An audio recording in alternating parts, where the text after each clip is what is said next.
Namaste. Hello, everyone. Can you hear me? I cued myself in. I'm not sure if I was supposed to do that. I'd love to get a sound check and a visual. Okay, great, great. Thank you so much. Well, thank you, Brother Kadar, for that wonderful presentation. That was a great story. And it's interesting.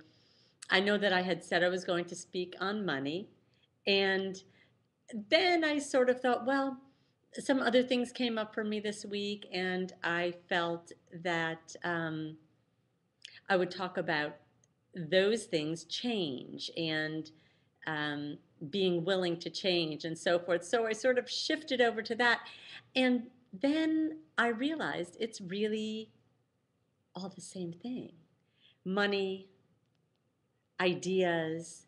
We talked last week about the concept, the divine energy of money, and our mindset about the external world being a reflection, a mirror of the internal world. I don't know what your belief system is around that, dear ones. I do believe it. I believe that our external manifestation, our co creations, are really mirroring what is inside of ourselves. So I realize that I can talk about both of these issues: money and the divine energy of money, and some practical applications that I use myself, and also get down to the roots of the matter, which is our mindset, our beliefs. Okay, so I am going to start with one of my very favorite books. Can you see it? Right, Louise Hay, You Can Heal Your Life. It's a wonderful book. I've used it for many, many years, and most recently for matters of health. But she talks about many things in this book, and one of them is about prosperity and success. So she says about prosperity: in the infinity of life where I am, all is perfect, whole, and complete. I am one with the power that created me. I am totally open and receptive to the abundant flow of prosperity that the universe offers. All my needs and desires are met before I even ask. I am divinely guided and protected, and I make choices that are beneficial for me. I rejoice in others' successes, knowing that there is plenty for us all. That's a big one for me. I don't know, maybe for you as well. I am constantly increasing my conscious awareness of abundance, and this reflects in a constantly increasing income. Let's say that one again. I am constantly increasing my conscious awareness of abundance, and this reflects in a constantly increasing income. My good comes from everywhere and everyone. That's pretty abundant, right? All is well in my world. So I'm going to talk to you. Yes, this is, yes, Tom, you've used her book in the past. It's a wonderful book it's really all purpose. And so whatever is going on, my belief is that whatever we are seeing going on in our lives, or we are co-creating for the purpose of experiencing these things that perhaps bring up issues or trigger issues for us, they're really a wonderful, wonderful opportunity for us to learn and expand and grow. And it's all the same thing: money, the divine energy of money, of love, of relationships, of health. of success. It's all the same thing. It's this concept of abundance. So, how do we get that?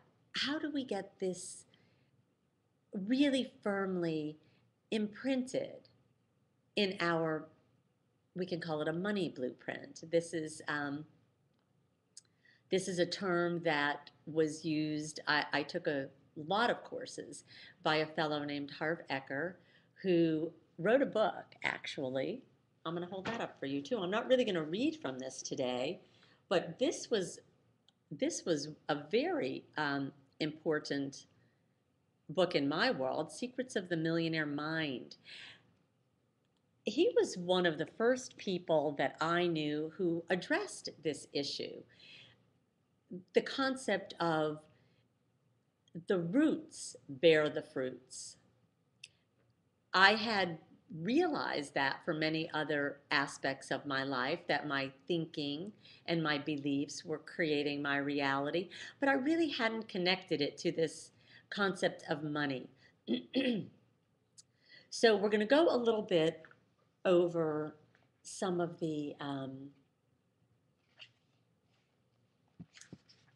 what Louise Hay has to say about prosperity and money. And then I'm going to share with you, and I told you I would do this last week, a system that I actually co-created with Harv Eker called the um, Prosperity Jars Enlightened Wealth Management System. So I'll share that with you in just a little bit. And this is an enlightened wealth management system, how we can, because making money is one thing, or receiving money or experiencing money is one thing, but how do we manage that in a way that is balanced and in alignment with our truth? So I will share that with you in just a little bit.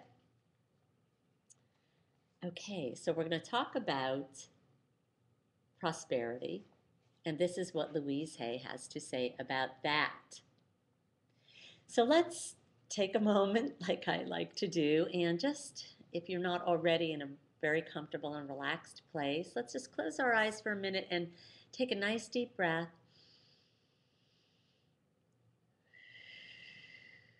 And release. And as one more, we're going to breathe in.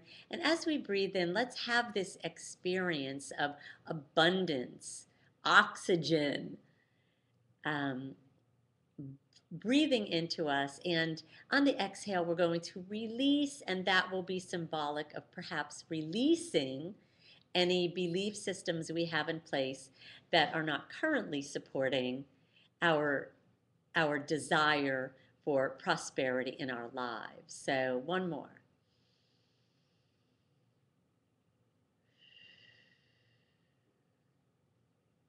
And breathing is so awesome. I'm sure each of us has our own breath practice, our own meditation practice. It's so valuable to get us centered and into a state of receiving. So now we are ready to receive this divine information that has come through others, this wonderful divine information and inspiration that has come from God through others, through other teachers, through each other. And there's our very first experience of abundance today.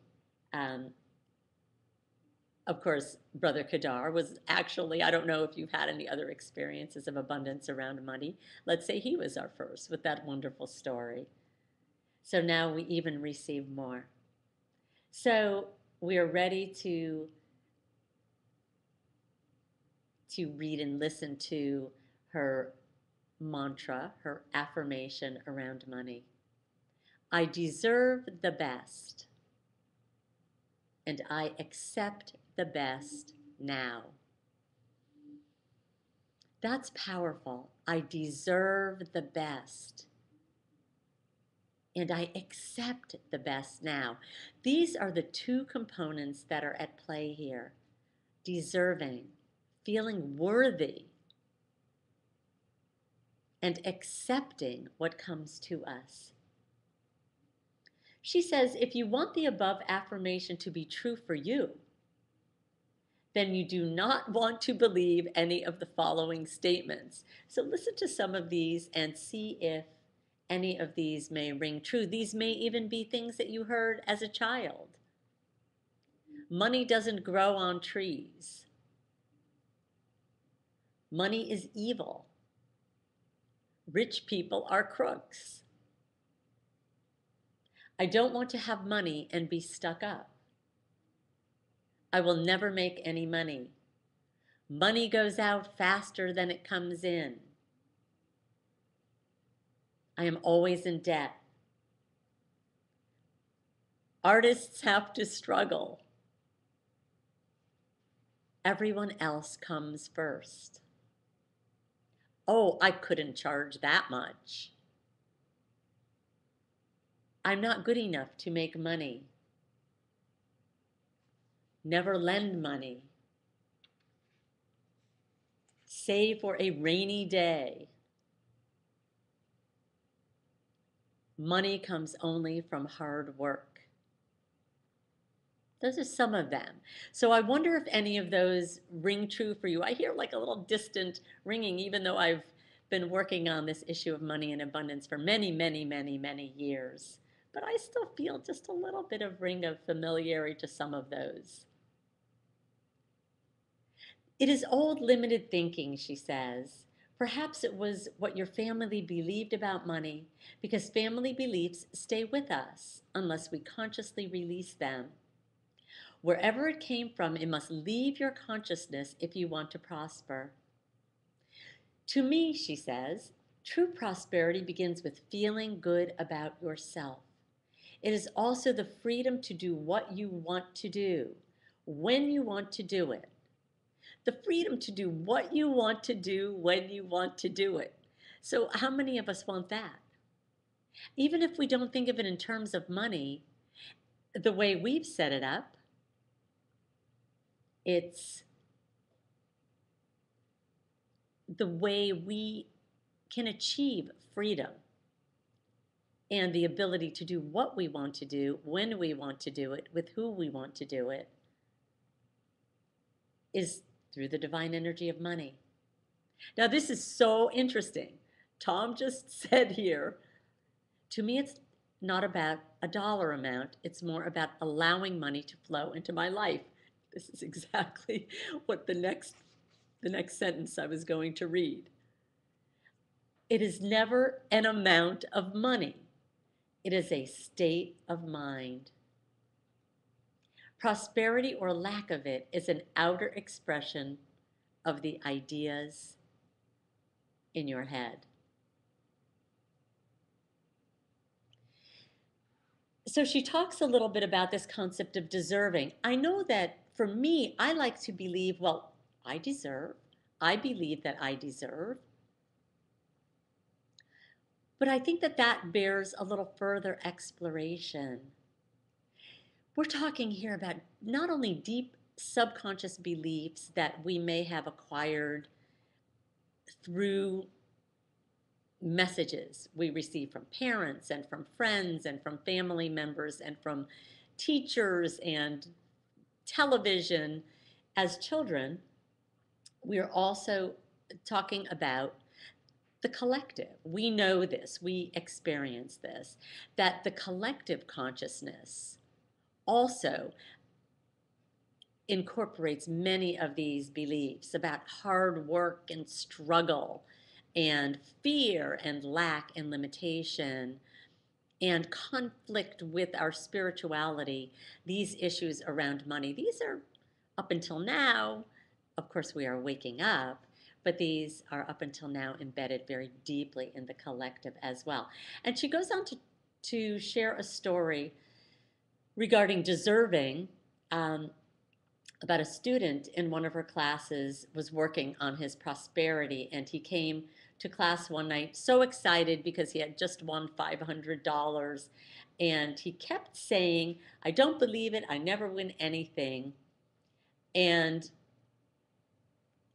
just that kind of conversation was a reflection that he still had a feeling that somehow he really didn't deserve it. The next week, he didn't come to class because he had broken his leg and the doctor bills were $500. So, has anyone that had that experience? Yes, I'm opening up to the receipt of the flow of money. I win money or I get some sort of a job or some sort of a gift, and money comes in and boom, next thing I know, it's out the door as well. So that's another way of this. Some of us can allow money to come in, but what happens once we allow it to come in? So I'm going to, gosh, the time does go so fast. So let's talk a little bit about some of the tips and strategies that she suggests to us. Yes, your words are your wands. How wonderful. Absolutely, words. We've talked about that. We've talked about the power of our words and watching our language and being completely aware all of the time of what is coming out of our mouths for a couple of reasons. One is that it's evidence of what's going on in our minds. And secondly, it's even a more dense, active energy. Words have even increased power, even increased energy to deliver what it is that we are claiming than our thoughts. So we always like to watch our language. And she will talk about that in just a moment. So she talks about, this is interesting, and this is a practice that I have been really conscious of recently. Okay, be sure you are not rejecting prosperity now. If a friend invites you to lunch or dinner, accept with joy and pleasure. Don't feel you are just trading with people. If you get a gift, accept it graciously. If you can't use the gift, pass it on to someone else. Keep the flow of things moving through you. Just smile and say thank you. In this way, you let the universe know you are ready to receive your goods. So I'll tell you an experience, a couple of experiences that have just happened to me recently. And I have been lately invited to, here's my husband. I'm crashing the live stream. This is my husband, Howard. Hi, everybody. He threatened, he warned me he was going to come in at some point in time and say hi to you all. So how about that for abundance? So I'm sure you are all welcoming him, yes. So yes, so this has been happening to me so much lately where a friend will invite me to lunch, or maybe I'm even the one inviting them to lunch or out. And they are, so now I have this idea in my head. Okay, I invited a friend, let's get together. Let's get together for lunch. We go to lunch and it was not inexpensive. And at the end of the meal, she just grabbed the check and she wanted to pick up the check. And I could feel the words coming up, let's split it, or I invited you. And so I took a breath, but I'm going to admit I did sort of do a bargaining thing. I took a breath and I released it and I thanked her and I experienced the generosity. I experienced the deserving, but darned if I didn't say, I'll get the next one. So, okay, I admit that. I just busted myself. So I caught myself on that. So I'll remember next time to say just thank you. Oh my goodness, how did it get to be this late? So there's a couple of other, we talked last week about loving your bills. So wasn't that a wonderful practice? I hope some of you had an opportunity to do that. I've been consistently, when a bill comes in, if it's a large bill, like for instance, our property taxes are coming up. Now, when that one comes in, I'm going to write on the top, thank you for the money. But as I'm paying my bills, I am writing on there, thank you, paid. So we talked about loving our bills. And here is another wonderful way to experience abundance in the form of money. And that is rejoice in others' good fortune. Okay, don't delay your own prosperity by being resentful or jealous. And I would even say, or comparing ourselves to others that may have more money than we do. Don't criticize the way they choose to spend their money. It's none of your business. So we want to bless another's good fortune, knowing there is plenty for all. So there is another way of experiencing and manifesting abundance. She asks, are you a stingy tipper? Do you stiff washroom attendants? I don't know if where you are, is that something you have in wherever you are in the world? We do, not that often, but we have washroom attendants. Are we tipping them? Are we giving them money? Do you pinch pennies when you don't need to, buying day old vegetables or bread? Do you do your shopping in a thrift shop, or do you always order the cheapest thing on the menu? I love this. She says there is a law of demand and supply. Demand comes first. Money has a way of coming to where it is needed. So make the demand first. And I'm going to give you one visualization and then, yeah, still have some time. She talks about visualization, which of course we probably all have a visualization practice. Ocean of abundance. Your prosperity consciousness is not dependent on money, she says. Your flow of money is dependent upon your prosperity consciousness. As you can conceive of more, more will come into your life. And she talks about a visualization of standing on the seashore looking out at the vast ocean and knowing that this ocean is the abundance that is available to her. Look down at your hands and see what sort of container you are holding. Is it a teaspoon, a thimble with a hole in it? Or perhaps you have a pipeline connected to this ocean of abundance. I've heard a barn, an apartment building. How big is your container? How big is your container? This is very important for allowing of the flow. So how about a pipeline? There's no limit to that one. Your container is your consciousness, and it can always be exchanged for a larger container. So she recommends doing that exercise often. Here's another one that I practice regularly. She says, I sit at least once a day with my arms stretched out to the side and say, I am open and receptive to all the good and abundance in the universe. When I am in prayer and meditation, very frequently I will open my arms and lift my face up and tell God I am open for business. I am ready to receive, pour those blessings on down. I am ready to receive them all, money included. And then she says, it's very important to have pleasure with money. A portion of everything you take in can go to pure pleasure. Did you have any fun with money last week? Why not? What old belief is stopping you? Let it go. And so, oh my goodness, I'm going to talk about the wealth management system. And then this is going to segue me into next week, where I'm going to talk about change. Something that I am undergoing dramatically, and maybe you all are too. I am very much feeling a sense of acceleration.